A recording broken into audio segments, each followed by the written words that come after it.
Halo guys, balik lagi sama gua Kelvin dari Teknogeek. Dan ya, kali ini adalah barang yang udah gua taruh di postingan YouTube dan banyak banget yang pengen gua review ini. Ini adalah Lenovo IdeaTab Pro Gen 2 ya. Jujur gua sendiri juga termasuk salah satu yang penasaran ya, karena ini punya spesifikasi yang termasuk cukup kenceng. Dia pakai 8S Gen 4 yang punya layarnya itu salah satu yang gede ya, di sekitar 13 inch. Setahu gua, layar tablet 13 inch itu jarang banget kalau untuk yang di Android nih. Kalau iPad sih masih banyak ya, iPad Pro kalau nggak salah yang 13 atau 15 gue lupa tuh. Sama yang ukuran kecil itu di 11. Nah, ini salah satu yang termasuk cukup lengkap ya. Dan yang gue suka juga adalah dia punya si trackpad di keyboardnya. Kayak pasti postingan kemarin gue ada nanya ya, kalian mau gue reviewnya ini atau Xiaomi Pad 8 atau Pad 8 Pro, dan akhirnya yang menang si IdeaTab Pro Gen 2. Itu mungkin opening dikit, kayaknya agak terlalu panjang. Kita sambil buka sambil ngobrol kali ya. Nah, untuk boxnya sendiri kalian bisa lihat ya, si Lenovo IdeaTab Pro Gen 2 yang ini punya keyboard pack,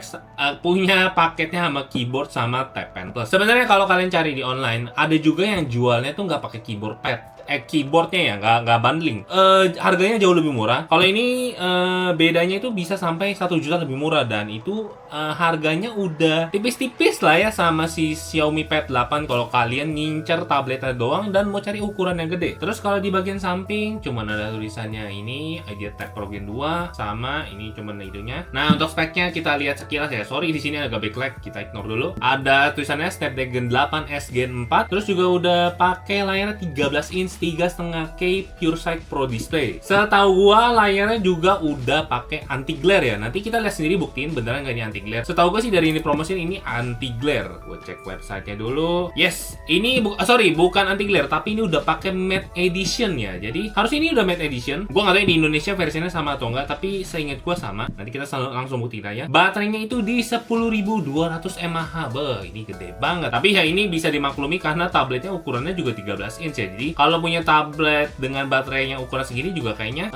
dibandingkan yang tablet 11 inch sampai 7000 mAh kayaknya mirip-mirip lah harusnya, karena kan emang 13 inch butuh power yang lebih gede. Udah itu dia support sama pennya namanya Tab Pen Plus, dan ada support sama 2-in-1 keyboard pack. Ini dia connect-nya pakai Pogo Pin ya. Selain dari itu dia juga support Smart Connect, ini kalau nggak salah buat connect ke PC, yang fitur gue jarang pakai sebenarnya. Dan apalagi yang kita bisa cek. Nah, oke, untuk di sini gue beli varian yang 8256. Tadi ya gue mau beli yang varian 12256 tapi kehabisan. Waktu itu sempat harganya murah ya, tapi kelihatannya waktu itu tokonya itu kayaknya salah posting harga sih. Jadinya abis itu nggak lama out of stock, pas restock udah. Jadi pas udah restock itu udah 8256. Ini gue langsung buka aja. Nah, sebenarnya waktu itu gue ada nanya juga kalau mendingan beli, review ini atau si Lenovo Yoga Tab. Dan Lenovo Yoga Tab itu sebenarnya punya spek yang juga cukup menarik, tapi dia prosesornya 8S Gen 3 ya. Itu lebih fleksibel ya dibanding 8S Gen 4. Tapi walaupun begitu masih kenceng kok. Dan menariknya adalah dia speakernya lebih bagus karena udah integrate sama JBL atau Dolby ya. Kalau nggak salah JBL deh. Itu jadi punya suara yang lebih bagus, tapi layarnya lebih kecil di 11 inch. Nah, problemnya sebenarnya bukan itu. Problemnya adalah di varian 256GB-nya dia. Itu RAM-nya udah 12, dan waktu kemarin tuh pas promo itu harganya beda tipis ya. Itu beda 200-300 ribu. Jadi gue sempat galau tuh, aduh beli yang ini atau beli Yoga Tab ya. Cuman karena demand-nya lebih banyak yang ini, kayaknya ini juga lebih menarik dengan layar 13 inch. Jadi gue akan tetap coba pakai si Lenovo Yoga IdeaTab Pro ya. Sebenarnya Lenovo Yoga Tab juga menarik kalau kalian mau ambil tuh. Ini gue singkirkan dulu. Bahkan ini kamera gue sampai ke atas ya, karena kotaknya gede banget.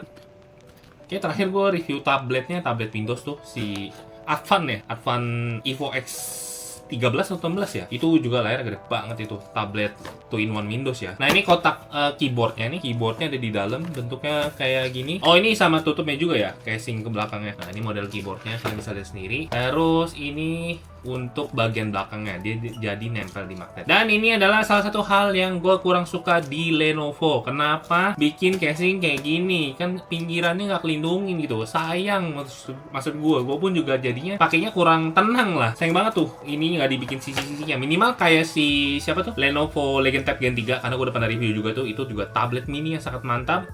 Itu juga sebenarnya udah keluar version yang Gen 5, tapi harganya mahal banget. Udah 12 juta lebih. Kayak sayang deh. Nah, ini jadi gue singkirkan dulu untuk keyboard sama itunya. Nanti gua akan pasang pas bareng sama tabnya ya. Taruh sini dulu kardusnya. Kita tarik dulu.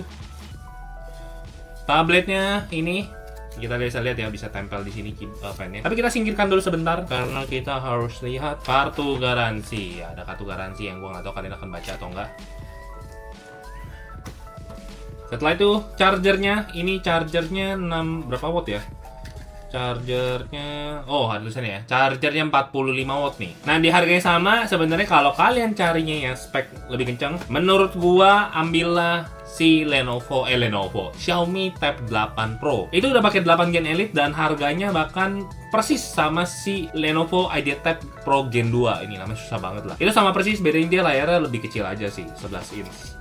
Itu opsi sangat menarik yang gue sebenarnya cukup mau menarik untuk beli itu ya, karena gue pernah review Xiaomi Pad 7 dan itu videonya paling rame sampai sekarang, itu video paling rame dan itu bikin channel gue berkembang juga sih. Itu Xiaomi Pad 7 emang tablet yang sangat mantap ya. Pad 7 mau Pad 7 atau Pad 7 Pro, bahkan gue waktu itu awalnya beli Pad 7 terus upgrade ke Pad 7 Pro, yaitu sedikit yaping saya ya. Ini buku manual lah ya, kayak biasa.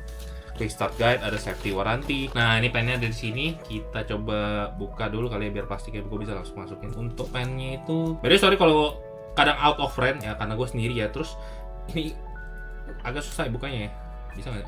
Astaga, apa ini gue tarik? Terus ini, nah gue tarik. Ini harus dibersihin, bekas lemnya nggak hilang. Ini kok familiar ya, kayak gue pernah juga begini di unboxing punya apa gitu. Terus di bagian bawah sini ada apa lagi? Tidak ada apa-apa. Ya, kosong. Jadi itu aja untuk isi boxnya. Kita balikin dulu dan kita singkirkan ini ke bawah. Oke, kita lihat tabletnya. Pennya sebentar. Nah, kita lihat tabletnya dulu ya.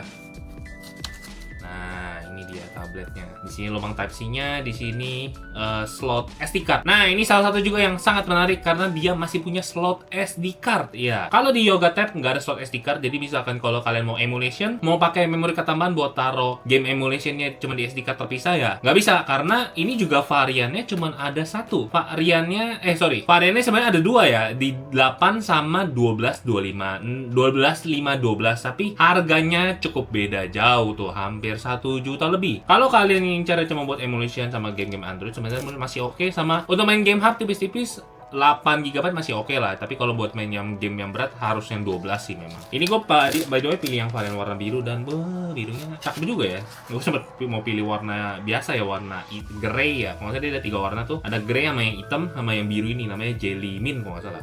Ini warnanya cukup keren sih. Ini kita taruh sini, terus sambil kita nyalain dulu kali ya. Ini perlu di trigger colok nggak ya? Kayaknya perlu di trigger colok. Ya betul sekali, gua harus trigger colok dulu. Oh nggak usah, mantap. Sambil nyala, sambil kita buka aksesoris keyboardnya.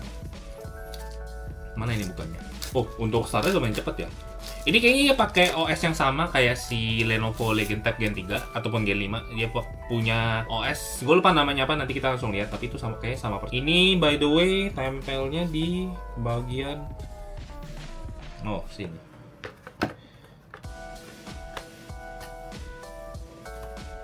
Nah ini magnet ya. Terus kalau kita mau berdiriin, ini dia kokoh ya. Jadi dia ini keras. Nah ini keras ya. Gua nggak tahu ini bakal awet seberapa lama, tapi ini keras. Nah ini jadinya kayak gini nih. Jadi karena kita mau kayak gini, terus kita coba konekin sama keyboard kali ya. Keyboardnya sendiri cakep. Keyboardnya mungkin kalian bisa dengar ya. Keyboardnya ini enak loh, bukan keyboard kayak keyboard laptop. Mantap sih ini. Untuk feel trackpadnya ya nggak tahu ya, nanti mesti tes. Tapi ini secara gue pegang sih lumayan bagus, bukan kualitas yang ecek-ecek ya. Ini baru mantap aksesorisnya. Yang gue sayangkan dari Xiaomi adalah kenapa dia tidak masukin varian yang ada trackpad nih, keyboardnya sayang banget. Karena kan banyak, kayak sekarang udah banyak juga sih yang buat kerja pakai tablet Android. Nah ini gue pakai Pogo Pin ya. Terus kalau kita tutup, nah kayak gini. Emang casingnya gue kurang suka karena kenapa? Ya warnanya putih. Ini akan cepat kotor pastinya. Kita tinggal menunggu waktu dia jadi dekil. Tapi ini magnetnya lumayan kenceng ya. Cuman yang tadi gue bilang ya, sisi-sisinya ini kurang terlalu dilindungin sih. Itu yang gue sangat sayangkan. Nah paling kita lihat dari samping nih, dia udah sound by JBL. Oh ternyata ini udah sound by JBL juga ya. Sorry, berarti tadi gue salah informasi. Di sini kita bisa masukin slot SD card. Ada speakernya ada 4, 2 di kiri sama di 2 di kanan. Nah ini suaranya harusnya gue expect akan bagus ya. Di sini juga ada Type-C-nya. Di sini ada tulisan juga Dolby Vision Atmos. Untuk bagian atasnya ini ada volume up and down, ada lubang mikrofonnya, ada fingerprint. Ini fingerprint sama tombol power kalau saya atur fingerprint dong ya, gue lupa. Terus ini, oh sorry, bukan fingerprint. Aduh bodoh banget ya tadi gue ngomong. Ini magnet. Nah, fingerprintnya itu dia nyatu di mana ya? Setahu gue ini fingerprint ya. Kita lihat lah ya. Oke, kita langsung buka aja kali ya. Nah, sambil setting-setting. Oh, masukin ini. Gue singkirkan dulu ya. Kita start, agree. Ini gue akan setting sebentar, kayaknya gue cut dulu ya. Oke, ini gue udah kelar nih setup. Dan setelah setup pertama, dia ada sistem update dulu ya. Kayak biasa lah ya, namanya berbuka. Terus dia udah ada update version barunya. Ya, gue nggak tahu ini update lognya ada apa aja. Dia cuma begini doang. Nanti setelah update, gue akan lanjut lagi. Biar sekalian dapat yang firmware yang terbaru. Oke, ini gue udah kelar update. Dan tiba-tiba muncul keyboard shortcut ya. Tadi kelihatan dikit bentar. Itu kayak buat nanti. Gue akan kasih lihat untuk UI-nya ini sangat clean menurut gua. Ini cakep banget UI-nya. Dan ini ada Dex mode juga ya. Kayak kalau kita model keyboard dia akan masuk ke Dex mode. Ini gua coba. Kok keras ya? Nah, ini nggak keras. Kita mode Dex mode nih. Sebenarnya kalau kita konekin keyboardnya dari awal kayaknya bisa deh. Ini kayak gini, kita cabut, kita colok. Nah, dia bisa langsung kita setting kalau ada keyboardnya connected, auto enable si Dex mode. Kita langsung enable aja. Nah, ini dia jadi mode tablet, mode kayak mode laptop lah ya, mini laptop. Nah, ini trackpadnya berjalan dengan cukup lancar sih, bisa dibilang ini cukup enak. Feel-nya mantep, kita coba buat browsing. Dan yang paling penting apa? Ya udah jelas apa, ini Google asli ya. Gue tau lagi ramai, tapi ini pastinya Google udah native. Dan mantapnya lagi, WPS-nya bukan WPS yang merah. Ini udah WPS yang biru, artinya WPS Office PC. Nanti kita akan langsung juga cek untuk fitur-fiturnya sendiri. Nah, ini udah setelah setting-setting. Ini kita coba buka, apa ya, browsing apa ya? Buka Reddit kali ya, Reddit kan baru kelar diblokir di Indonesia. Sekarang bisa buka nih. Sorry banget kalau ini agak nggak fokus ya, kayaknya agak susah juga nih. Nah, ini cuma gue tes sekilas aja untuk keyboard ini, nanti kayaknya di video review akan lebih proper ya. Ini sorry banget nggak terlalu kelihatan jelas mungkin. Nih gue cuman tes experience-nya selama pakai. Ngebrowsing di website ini mirip banget sama di desktop experience karena ini kayaknya udah pakai desktop mode juga ya harusnya. Nah ya, di Chrome dia otomatis ke desktop side. Ini kalian bisa lihat nih. Gue nggak tahu kenapa ada efek 14 glamour. Gimana untuk feel nge-scroll-nya? Enak sih ini. Untuk feel apa namanya, touchpad-nya itu, trackpad-nya mantep. Untuk file keyboard-nya juga enak. Nih gue coba langsung buka WPS Office kali ya. Nah, ini kita langsung WPS Office PC nih. Udah kebuka yang warna biru. Langsung kita enable ya. Halo. Loading-nya agak lama juga ya.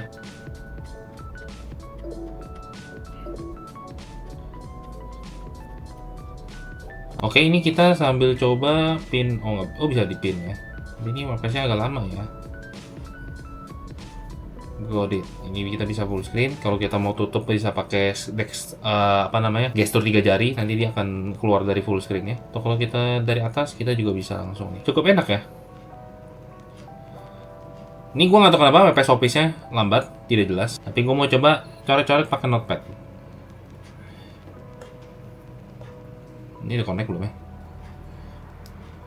Oh, kayaknya belum connect deh ini. Nah, ini udah nih. Tadi harus dinyalain dulu ya. Ini kayaknya ada satu stiker yang gue lupa lepas nih. Ini buat dia coloknya bisa pakai Type-C juga. Oh enggak deh, coloknya ini nggak bisa, ini cuma magnet doang ya. Coba gue tempel di sini. Oh, susah juga. Terus dia ada update firmware pen, gue sambil update aja, install. Nah, ini harusnya lebih bagus ya. Lagi update firmware-nya. Ini complete experience now. Oke, kita coba nih. Tap to create a doodle, kita tes. Untuk feel tap ngetik ininya nyantep sih. Cuman katanya kalau yang siapa punya, yang Yoga Tab katanya dia ada haptic feedbacknya ya. Ada kalau kita lagi gini, kita berasa kalau misalkan nulisnya pakai pen atau misalkan pakai spidol, dia ada feel yang berbeda tuh. Oke. Jadi setiap pakai pen itu dia ada nih bagian hover di sini yang kita bisa pakai buat gambar. Atau kita bisa pakai juga buat coret-coret kayak lagi ini nih. Nah. Oke. Ink mode itu kayak misalnya lagi gini nih buat ngecoret-coret, terus kita buat nandain misalnya lagi browsing, terus kita bisa langsung save.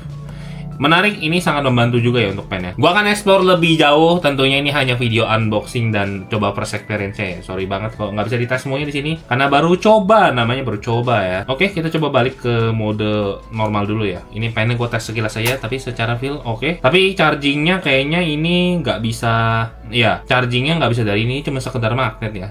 Soalnya kelihatannya kenapa? Karena di sini cuma bagiannya polos. Biasanya kalau kayak di Apple Pen itu nggak ada juga sih sebenarnya. Cuma ini dia nggak ada kasih tahu di charging sih di sini. Oke, kita udah balik ke mode normal dan kita balikin dulu kayak gini ya. Untuk keyboardnya sendiri ini gua kasih lihat ya, dia ada banyak modenya, kayak mau buat function buttonnya udah lengkap, mau kita pakai buat volume up and down, brightness, ada keyboard, ada mode apa nih, trackpadnya mati, ya banyak banget lah. Ini kita akan tes dulu untuk tes YouTube ya, secakep apa gambarnya. Down low ya dah. Oh my god, ini tutorial ya, mohon maaf, tutorial mesti diikutin dulu. Loh, kita akan coba. Wah, tapi ini untuk sebuah IPS gua harus akui ini bagus layarnya. Terus ini memang kayaknya matte edition ya, kayak gue lihat lebih minim pantulan soalnya, nggak separah itu. Memang masih ada, tapi nggak separah itu. Biasa soalnya gue berasa pantulan tuh lebih gampang kena. Kita coba buka ini.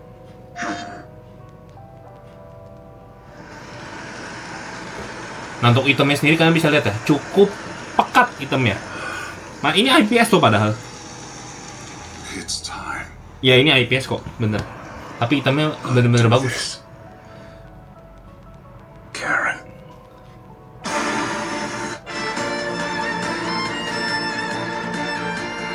Coba ini kali ya.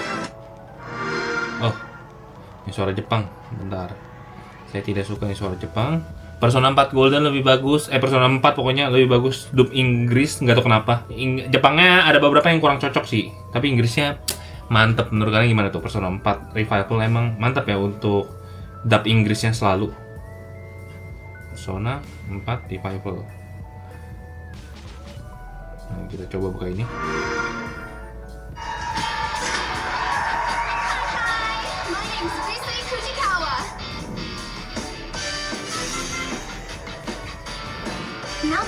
Oh, gue baru sadar ya, depannya agak beda tadi.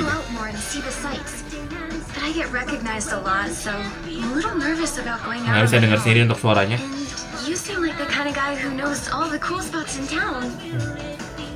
Ini untuk brightness-nya gue coba ini. Gue sambil ngomong biar nggak kena copyright ya, tapi kalian bisa dengar sendiri untuk kualitas suaranya. Oh, tapi untuk bright segini udah cukup terang loh bahkan. Sorry, ini ada pantulan kayak gini ya. Cakep.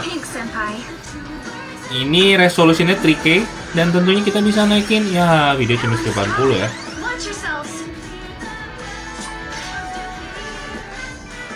Nah.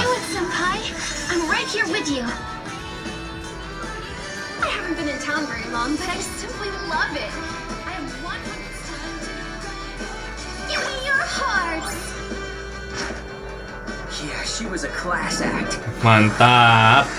Speakernya bagus. Cakep ini, cakep. Terus tes apa lagi ya? Ya kayaknya gue belum bisa tes banyak, tapi itu aja untuk fitur-fiturnya sekilas. Ini sebenarnya mirip banget sama Legend Tab Gen 3 untuknya ya. Kalau nggak salah namanya Zui ya, atau apa itu? Kita coba lihat di About Tablet. Apa ini namanya? Nggak bisa dilihat di sini ya. Nah ini Zui 18,0 ya, ini versi bener Zui. Terus di sini ada model film hardware, model dan hardwarenya Lenovo IdeaPad Pro Gen 2. Terus juga ya, ini gue pakai yang RAM 8GB sama softwarenya di Zui 18,0. Ini gue nggak akan tes langsung di sini, mungkin nanti kalian bisa lihat ya abis ini ya di off record. Nanti gue akan rekam nih, kalian bisa lihat sendiri. Untuk gue lagi tes lain mungkin Withering Wave sama beberapa game pakai game hub ya. Itu dua aja sepaling kali ya, nggak terlalu banyak dulu untuk yang dites di sini. Oke, ini gue tes Withering Wave. Di sini gue akan buka settingannya. Kalau nggak salah ini gue udah update nih. Jadi ini grafiknya kalau nggak salah tadinya quality balance, sorry. Pokoknya saya semuanya hampir medium. Frame rate-nya gue taruh 60. Terus full kan gue nyalain sama frame generation-nya gue matiin ya. Kalau kalian tanya kenapa gue nggak pakai frame generation-nya, karena frame generation itu sangat bikin lebih patah-patah sih. Mendingan pakai FPS stabil langsung dari si Withering Wave atau dari game sendiri. Nggak usah pakai frame generation. Ini gue akan tes. Kalau kalian tanya kenapa ini berat, ini beratnya tuh karena layarnya mesti di render ke 3K ya, jadi memang agak berat kayak di situ deh dibanding sama layar handphone biasa atau pas yang resolusinya Full HD. Aduh, mati lagi sambil ngomong. Ya kalian sambil lihat sendiri ya, kalau untuk FPS-nya itu bisa berjalan di 50 ya, kadang-kadang drop ke 45-an, tapi ini masih cukup nyaman sebenarnya. Tapi kadang-kadang nggak drop ke 30 sih. Tapi kalau kalian mau turunin speknya lagi sih, harusnya bisa lebih lancar ya. Setidaknya dia nggak stuttering parah sih. Memang ada frame drop gitu. Cuma nggak sampai yang nggak nyaman ya. Kalau untuk gue coba tes mainin. Ya, tapi memang sangat disayangkan dia nggak bisa stable di 50-an nih. Karena layarnya harus di-render ke 3K ya. Itu jadinya berat banget. Oke, mungkin itu aja sekilas buat si Withering Wave ya. Ini gue tes main di Game Hub ya. Gue main Trails in the Sky yang remake. Ini grafik presetnya gue turunin ke low dan kita lihat selancar apa. Di settingan low dia masih bisa dapat di 30 sampai 60 fps loh ini, jadi masih cukup oke banget ya. Ya gue nggak mainin di medium atau di settingan 1080p karena RAM-nya cuma 8GB, jadi agak kurang sebenarnya kalau pakai. Tapi kita bisa lihat, ini sebenarnya lancar loh, 60 fps-an loh kalau di kota. Dan di 720p menurut gue ini masih bagus banget ya. Cuma memang suhunya agak tinggi. Ini gue coba kasih naikin dikit ya. Suhunya ada di 80-an atau kadang nge-spek ke 90. Tapi menurut gue masih di luar ekspektasi. Mungkin ya main kayak gini sebenarnya mesti ada cooler ya. Kalau di tablet dong pasti panas sih. Ini kita coba tes sampai battle ya.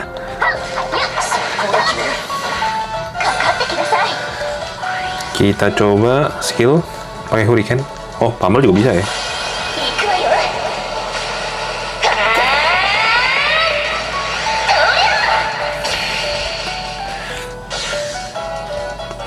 Jujur sih ini playable ya, cuman suhunya aja nih agak tinggi nih. Mungkin kayak perlu trick tertentu atau pakai cooler di belakang baru lebih aman. Tapi kalau lu tanya 8S Gen 4 lancar nggak buat main PC emulation? Lancar, cuma masih ada cooler ya menurut gue biar lebih aman. Ini soalnya suhunya agak tinggi nih. Mungkin di game-game lain enggak, tapi karena Trails in the Sky agak berat kali ya. Itu ya sekilas sih kita tes di Game Hub pakai Trails in the Sky. Jadi kalau PC emulation masih lancar. Oke, jadi itu aja first impression sama unboxing dari Lenovo IdeaPad Pro Gen 3 ya. Ini kalian banyak banget yang nyuruh gue tes ini, dan untuk layarnya gue harus akuin kalau kalian cari tablet yang ukuran gede yang raksasa 13 inch, ini adalah salah satu yang gue suka. Bloatware-nya dikit, punya kualitas speaker yang bagus karena udah tune by JBL juga. Bisa pakai keyboard dan juga pen yang nanti gue akan lebih explore ya pas nanti di video shortnya, pasti gue akan tes tuh. Nanti adalah pokoknya, tenang aja. Terus untuk fitur lainnya apa lagi ya? WPS Office yang biru. Ini udah bukan yang merah-merahan lah ya. Ini WPS Office PC, bener-bener real punya PC. Ini kayak tadi gue nggak bisa buka. Kan tadi masih ini Station Com ini lagi masih install ya. Ini gua akan kasih lihat sebentar terakhir. Nah, harus login, tidak usah. Nanti saya bisa nggak? Nah.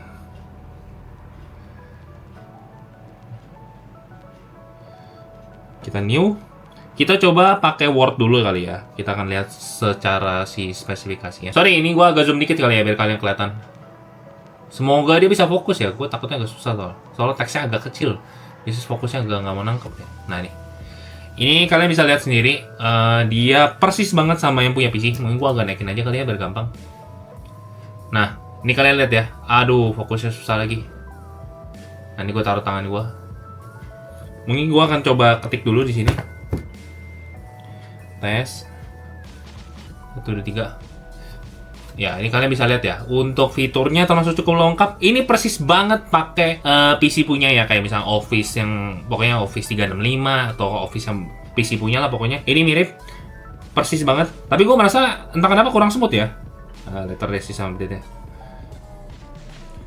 Ada yang agak aneh ya, kayak switch ininya kurang se-smooth itu, atau emang fiturnya, atau karena gue belum login, gue juga nggak tahu. Tapi sekilas untuk fitur-fiturnya menurut gue termasuk cukup banyak ya, kalian bisa lihat sendiri. Oke, jadi itu aja. Sorry kalau mungkin nggak bisa banyak yang gue tes karena gue nggak mau bikin video ini terlalu panjang. Tapi kalau kalian tanya harganya berapa, gue beli ini pas di siapa lagi 77 kemarin, karena kan gue tanya voting untuk 77 beli barang apa. Ini gue dapat di harga 8,9 juta.